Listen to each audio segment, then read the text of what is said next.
This is Madison Robinson, and we will now be talking to you about our severe weather event in North Carolina. My name is Madison Robinson. Hello everyone, my name is Bianca Ramirez. Welcome to a forecast on the 4.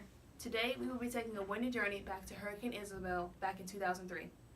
This catastrophic event formed as a modest tropical wave off the west coast of Africa on September 1st, but gradually became one of the most damaging hurricanes to face the mid-Atlantic states of the U.S. That's right. This hurricane was ranked with previous hurricanes like Hurricane Agnes in 1972 and Hurricane Hazel in 1954. Speaking of Hurricane Agnes in 1972, this was another weather event that compares to Hurricane Isabel. Hurricane Agnes occurred on May 26, 1972. That was a tropical storm over Wilmington, North Carolina. Both hurricanes are similar because they both started out as tropical storms. As for their differences, the cost of repairs for Hurricane Agnes was $33.8 million and 2 reported deaths, while Hurricane Isabel had no reported deaths. As Hurricane Isabel came traveling towards us, it continuously grew until it hit its peak at a Category 5 hurricane. The wind speeds that it reached with this peak got it to 165 miles per hour.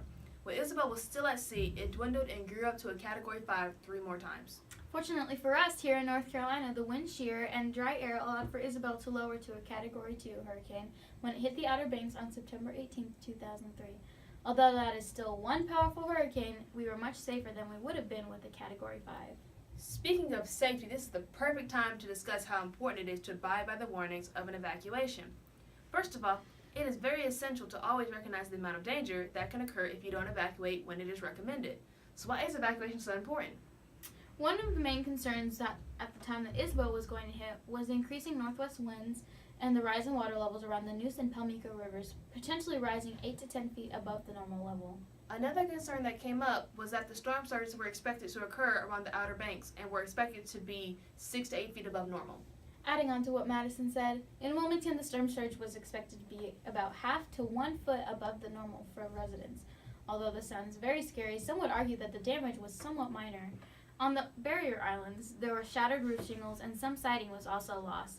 Across southeastern North Carolina, limbs and several trees were down on a few cars and houses. What a sad day. As seen in this picture, extreme damage was caused by the hurricane, which can be seen by the tilted house as it lost part of its foundation. The repairs after the storm to cover all the damage was a whopping price of $5 billion. But in North Carolina, the price to repair all the damage was about $450 million. The image here on the screen shows the before and after of a town that was affected by this hurricane.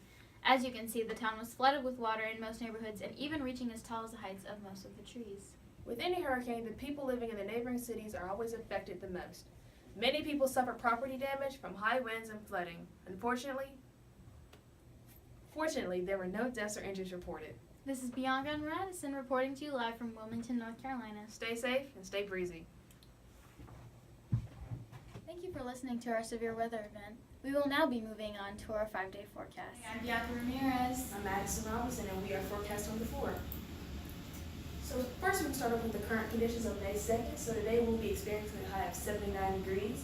We're coming around in a dew point of 63 degrees. So as you can see, we'll be having clear skies, so a sunny day. Today's a nice day to go to the park or maybe go to the pool. You will be having high humidity around 60 to 70%. So we will have winds coming from the southeast at 5 knots, and the pressure today is around 1,024.2 millibars. So for tonight, our low is going to be 64 degrees, and we're also going to have clear skies. So you're going to be able to see the stars. If you want to go stargazing, go ahead, and by all means, there's going to be no clouds in the sky. The winds are going southeast at 37 knots. So if you have any worries about wind, that's what you're up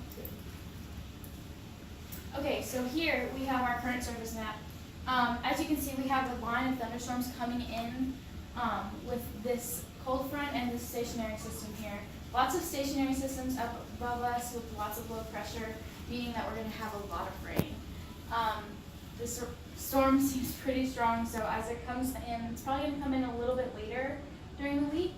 And this high pressure system here is bringing in all that cold air. So here we have more stationary systems down here in the Midwest and light showers here in Florida and a little bit up here in the north towards Massachusetts. So as you can hear for the temperature maps here, and as we can see around around Wilmington and Cape Hatteras, they will be experiencing a little bit of the low 70s, as more like where the Appalachian states are, will be experiencing more 75 degrees. So as you can see, throughout the day we'll be experiencing between 70, mostly 70 degrees, maybe a little bit of 80 degrees. So here is a map of pretty much the sky, and you can see all our cumulus clouds with this thunderstorm system that I was mentioning before, and those stationary systems and cold fronts coming in. Here is the high pressure where that's that nice sunny weather, so therefore there's nothing there and it's coming in right behind the cold front. So you can see all the clouds, and also there was some light fog here in the mountain area this morning. So as you can see here for North Carolina, more about Wilmington and Raleigh area, they're experiencing no showers, meaning that there's no type of clouds, as today is a clear sunny day. As you can see in more like the southern parts of Missouri and Illinois, they will be experiencing showers, especially around this part, they're experiencing heavy showers. As you can see here, probably up the north, they will be experiencing showers as well. So for today, for the next couple of days, we'll be experiencing clear skies. So this week is probably the perfect week to go on a family vacation. So as you can see, it's just pretty much a close-up of what we mentioned before with the stationary map, where we have all of our current thunderstorms coming in, and as I said before, they'll be coming in a couple of days. Here we have our jet stream. We have winds going towards the west at 70, 75, maybe a little 90 miles per hour. Obviously, this is a lot higher in the atmosphere, so it's not really affecting us very much.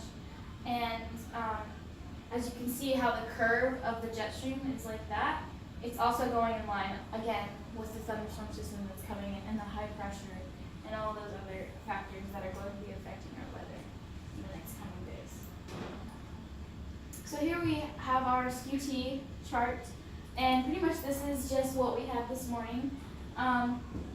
Here we don't have any clouds or anything.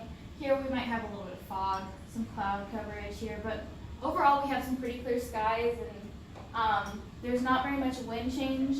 There's not very much wind direction changed, and the speed is very moderate. So I think the lowest is 20 miles per hour. And as we get higher up in the atmosphere, the speeds of the wind are going to be getting a little faster. So for Friday, which is tomorrow, we'll be experiencing a high of 84 degrees with, again, a dew point at 63 degrees. And also we will be experiencing clear skies again, so tomorrow will be the perfect day to also go to the pool, go to the park. Humidity might be very high, coming around 60 to 80%. Winds will be coming in at the south between 6 and 9 knots, and the pressure is around 1,022.1 millibars. So Friday night, again, there was going to be around 64 to 63 degrees. We're going to have clear skies again, and the wind speeds are actually going to be lower at 2 to 4 knots.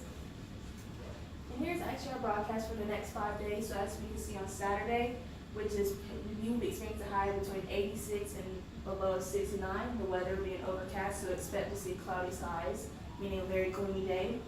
Expect winds to be coming out of the southeast between 5 to 8 knots, and there will be a 13 to 23% chance of rain. And also for Sunday, you will also be experiencing a high again of 86 with a low of 71. The weather will be partly cloudy, so expect there to be a 31 to 45% chance of rain, so make sure you bring your umbrellas. Then winds also be coming into the southeast within 8 to 12 knots. And then for Monday, you'll experience a high of 78 degrees with a low of 65. The weather again will be partly cloudy, but with a lower percent chance of rain, but coming in between 11 and 17%. And expect winds to be coming in from the southeast at around 8 to 9 knots. And then for Tuesday, expect there to be a high of 81 degrees with a low of 6 degrees. So expect clear skies. So this would be the day for you to be able to go to the park and have fun. And expect winds to be coming in from the southeast around 2 to 4 knots. And then for Wednesday, expect the high to be about 82 degrees with a low of 62. Again, expect clear skies for another happy day, and winds to be coming in around the southwest at between 1 to 5 knots. So here in our 5-day forecast, you can see that we have our storm systems coming in, and then the nice high pressure system coming in with the clear skies and sunny days. Thank you for listening to our broadcast. This is Forecast on the 4 reporting to you live.